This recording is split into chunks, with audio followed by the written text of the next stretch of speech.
Special partner, India's Future Investors TV show.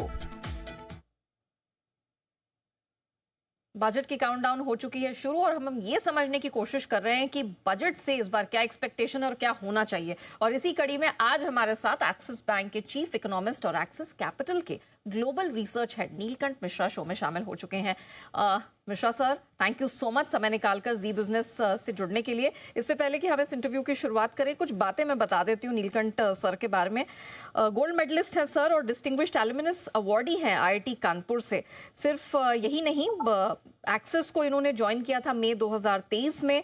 2 दशकों से अधिक का सर समय बिता चुके हैं क्रेडिट स्विस के साथ और भी कई सारी अकम्पलिशमेंट्स हैं, एक्कोलेड्स हैं जो सर के साथ जुड़े हुए हैं। सीआई के इकोनॉमिक अफेयर्स काउंसिल के सर मेंबर हैं और आप कह सकते हैं कि कई सारे कॉर्पोरेट बोर्ड्स में सर काफ़ी अक्सर एक प्रेजेंटर के तौर पर देखे जाते हो। Sir, it's a pleasure, it's a honour to have you on Zee Business. Sir, सबसे पहले तो अब बजट की उल्टी गिनती शुरू हो गई है, 10 दिन की ही दूरी पर हैं। पहले तो ये बताइए सर, बजट में इस बार क्या देखने को मिल सकता है और क्या होने की ज़रूरत है? मुझे बुलाने के लिए धन्यवाद and thanks for the kind words. See इस बार बजट का अरिथमेटिक वो मेरे ख्याल से काफी स्ट्रेट फॉरवर्ड है। आई मीन बहुत ज्यादा फ्लेक्सिबिलिटी सरकार के पास नहीं है। इनफैक्ट बजट के 2 भाग होते हैं। एक होता है जो उसका जो उसकी कितना कितना आय क्या आया और कितना खर्च हुआ और वित्तीय घाटा कितना है। और दूसरा होता है जो बजट की स्पीच होती है, जिससे कि और थोड़ी फॉरवर्ड लुकिंग व्यू है इकोनॉमी पे। सो जो बजट का अरिथमेटिक है उसमें बहुत ज्यादा वेरिएशन का स्कोप मेरे हिसाब से नहीं है। क्योंकि पहला बड़ा निर्णय सरकार को लेना होगा कि वो 4.5% का जो फिस्कल डेफिसिट का टारगेट या बिलो 4.5% का टारगेट जो उन्होंने दिया था 4 साल पहले, और उस डायरेक्शन में उस तरफ वो बढ़ रहे हैं लगातार, तो इस बार वो मीट करेंगे कि नहीं। मेरे हिसाब से उनको मीट करना चाहिए, क्योंकि जो एक पूरी दुनिया में उथल पुथल मची हुई है फाइनेंशियल मार्केट्स में, बट हमारे बॉन्ड मार्केट्स में काफी स्टेबिलिटी है और मेरे ख्याल से उसमें हमें अप्रिशिएट करना चाहिए। तो अगर सरकार 4.5% का टारगेट लेके चलती है तो ज्यादा खर्च करने के एवेन्यू सरकार के पास नहीं है।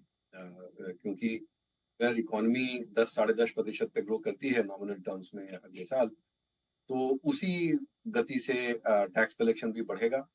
आप एक बार इंटरेस्ट कॉस्ट और थोड़ा जो महंगाई भत्ता जो सैलरी पेंशन में आ जाता है, थोड़ा फूड सब्सिडी बढ़ती है क्योंकि खाने के दाम बढ़ते हैं और सरकार मुफ्त में मुहैया कराती है, तो उसके बाद कुछ 80,000 1 लाख करोड़ का खर्च बचता है जो सरकार के पास डिस्क्रिशन होता है।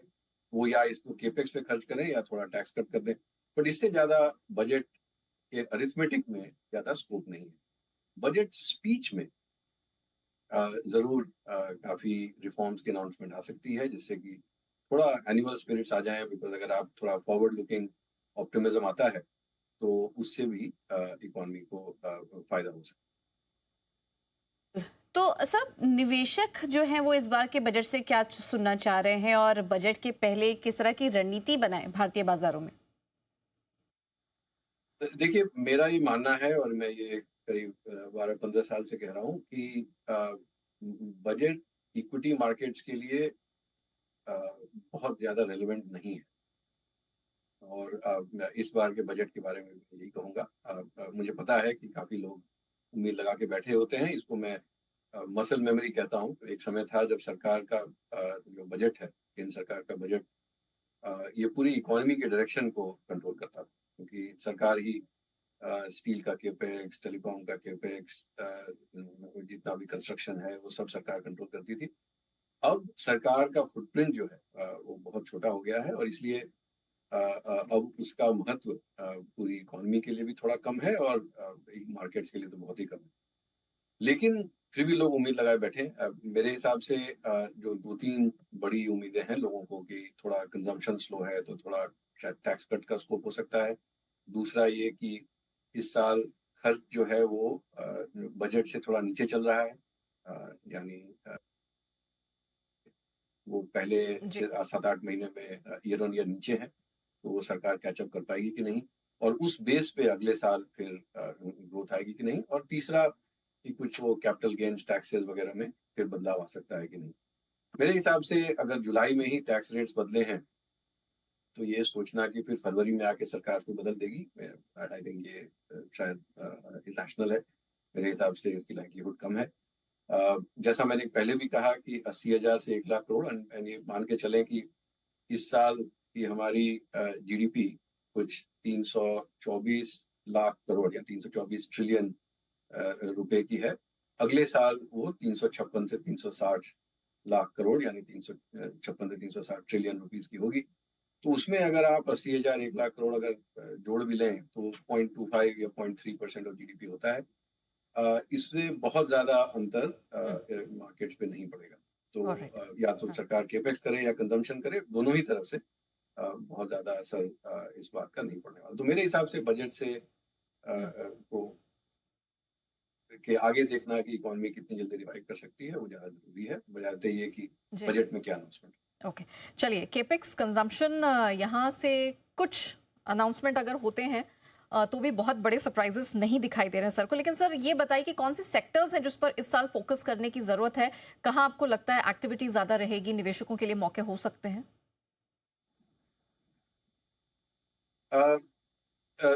देखिए, जो बहुत सारे ऐसे सेक्टर्स हैं जहाँ पे कि भारत की इकोनॉमी का डायरेक्ट असर भी नहीं पड़ता। अब जैसे मान लीजिए मेटल प्राइसेस हैं या ऑयल रिफाइनिंग है या आईटी सेक्टर है या फार्मा सेक्टर है, इन सब पे कोई डायरेक्ट असर बजट का या सरकार केंद्र सरकार की नीतियों का बहुत डायरेक्टली नहीं पड़ता है। जहाँ पड़ता है वो है जो डोमेस्टिक इंडस्ट्रियल्स हैं, केपेक्स वाले हैं। अगर सरकार फिर से केपेक्स पे ध्यान देती है, या फिर मान लीजिए कि जो बजट का भाषण है उसमें माननीय वित्त मंत्री आके बताती हैं कि हम अर्बन इंफ्रास्ट्रक्चर पे मान लीजिए कि हम ये प्लान बना रहे हैं, तो उससे हो सकता है कि इन सेक्टर्स को थोड़ा सपोर्ट मिले। अगर किसी को ये पता चलता है कि रेलवे केपेक्स जो है वो 2.5 लाख करोड़ जो इस साल का बजट था ग्रॉस बजटरी सपोर्ट, वो मान लीजिए अगले साल 3 लाख या 3.25 लाख करोड़ हो जाता है, जो मेरे ख्याल से डायरेक्शनली अगर आप प्रोजेक्ट करें जो पिछले 3-4 साल में जो बदलाव आए हैं उस हिसाब से अगर अगले साल का प्रोजेक्ट करें तो उतना आ सकता है। तो उससे हो सकता है कि कुछ रेलवे के स्टॉक्स को फायदा हो जाए, थोड़ा डिफेंस केपेक्स में ऊपर नीचे से थोड़ा असर पड़ सकता है, but by and large sectoral allocation I think एक चीज जरूर हुई है कि जो लोगों को उम्मीदें थी पिछले 6-7 महीने में कि सरकार आके कंजम्पशन को बूस्ट करेगी, यानी कि काफी या तो टैक्स कट करेगी जो लोअर मिडिल क्लास को सपोर्ट करने के लिए, या फिर कोई इनकम ट्रांसफर स्कीम या कोई ऐसी बड़ी स्कीम लॉन्च करेगी। मेरे ख्याल से दोनों ही एक्सपेक्टेशन जो है, दोनों ही उम्मीद जो थी वो गलत डायरेक्शन में थी।